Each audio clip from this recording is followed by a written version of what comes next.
یہ نہ ہو کہ وہ ضائع ہو جائے اور اللہ کے یہاں قبول نہ ہو۔ تو آپ صلی اللہ علیہ وسلم نے اس بارے میں انہیں کیا فرمایا، انہوں نے کیا نوید سنائی۔ اب اس پیراگراف کی ریڈنگ دیکھیں، پہلے میں پوری ریڈنگ کرواؤں گی، اس کے بعد ورڈز میننگ لکھوں گی۔ الفاظ معنی: حضرت سعد بن ابی وقاص رضی اللہ تعالیٰ عنہ کا ایک نہایت دلچسپ واقعہ بخاری شریف میں ہے۔ بخاری شریف میں مذکور ہے کہ حجۃ الوداع کے موقع پر وہ مکہ مکرمہ میں موجودگی کے دوران بیمار ہو گئے۔ بیماری اتنی زیادہ بڑھی کہ بچنے کی امید باقی نہ رہی۔ اب انہیں دو باتوں کی فکر لاحق تھی۔ پہلی تو یہ کہ ان کی اولاد میں سے اس وقت صرف ان کی ایک صاحبزادی تھی۔ صاحبزادی ہوتی ہے بیٹی، صاحبزادی بیٹی، ایک صاحبزادی تھی، اس کے علاوہ ان کا کوئی وارث نہ تھا، اور جائیداد خاصی تھی۔ انہیں فکر تھی کہ جائیداد کا کیا بنے گا۔ دوسری فکر یہ تھی کہ انہوں نے نبی کریم صلی اللہ علیہ وآلہ وسلم کے ساتھ اللہ تعالیٰ کی رضا کے لیے مکہ مکرمہ میں اپنا گھر بار چھوڑ دیا تھا، مدینہ منورہ ہجرت کی تھی، اور اب مکہ مکرمہ میں موت آنے کی صورت میں انہیں یہ پریشانی تھی کہ اگر میں یہاں فوت ہو گیا اور یہیں دفن ہو گیا تو میری ہجرت کا کیا بنے گا؟ کیا میری ہجرت منسوخ اور باطل تو نہیں ہو جائے گی؟ منسوخ رد ہو جانا اور باطل بے اصل ہونا۔ منسوخ رد ہو جانا، منسوخ ہونا، رد ہو جانا اور باطل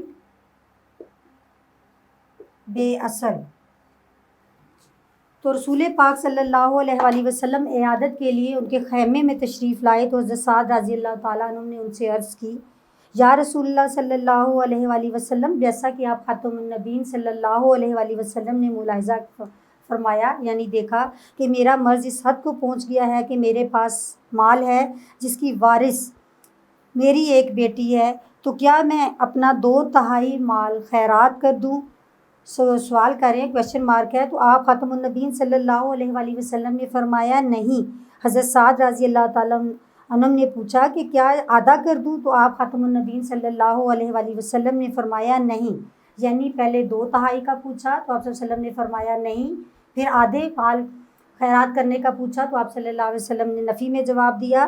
اس کے بعد سعد رضی اللہ تعالیٰ عنہ نے پھر پوچھا 1/3 کر دوں، یعنی 3 حصے رکھ کے اس کا 1 حصہ دے دوں؟ تو آپ نبی کریم صلی اللہ علیہ وآلہ وسلم نے فرمایا 1/3 بھی بہت ہے، 1/3 بھی بہت ہے، تم اپنے وارثوں کو مالدار چھوڑ کر جاؤ تو یہ اس سے بہتر ہے کہ انہیں محتاج چھوڑو اور وہ لوگوں کے سامنے ہاتھ پھیلاتے پھریں، اور جو کچھ بھی تم خرچ کرو گے اس سے اللہ کی رضا مقصود رہی تو تمہیں اس پر اجر ملے گا۔ آپ صلی اللہ علیہ وسلم نے ایک خوشخبری یہ سنا دی کہ آپ اس کی تشریح ذرا سنیں غور سے، کہ آپ رضی اللہ تعالیٰ عنہ کی عیادت کے لیے رسول پاک صلی اللہ علیہ وسلم جب ان کے خیمے میں تشریف لے گئے تو حضرت سعد نے فرمایا کہ جیسا کہ آپ دیکھتے ہیں کہ میری حالت بہت خراب ہے، اگر میں مر جاتا ہوں تو کیا میں مرنے سے پہلے اپنی جو جائیداد ہے، کیونکہ میری ایک ہی وارث بیٹی ہے، اور تو میں 2/3 حصہ اس کو خیرات کر دوں؟ تو آپ صلی اللہ علیہ وسلم نے منع فرمایا۔ اس کے بعد حضرت سعد نے فرمایا کہ میں اس کو نصف یعنی آدھا خیرات کر دوں، نصف ادھر لکھ لیں، آدھی خیرات کر دوں؟ تو رسول پاک صلی اللہ علیہ وآلہ وسلم نے اس سے بھی منع فرما دیا۔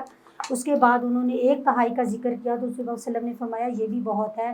تو اس کے بعد آپ صلی اللہ علیہ وسلم نے فرمایا تم جو بھی خرچ کرو گے تمہاری نیت پہ ہے کہ اللہ تعالیٰ تمہیں اس کا اجر ضرور دے گا، اور یہ فرمایا کہ اپنے وارثوں کو مال دے کر چھوڑ کر جاؤ، وہ اس سے زیادہ بہتر ہے کہ تم خیرات کرو کہ وہ بعد میں محتاج نہ ہو اور کسی کے آگے ہاتھ نہ پھیلاتے پھریں۔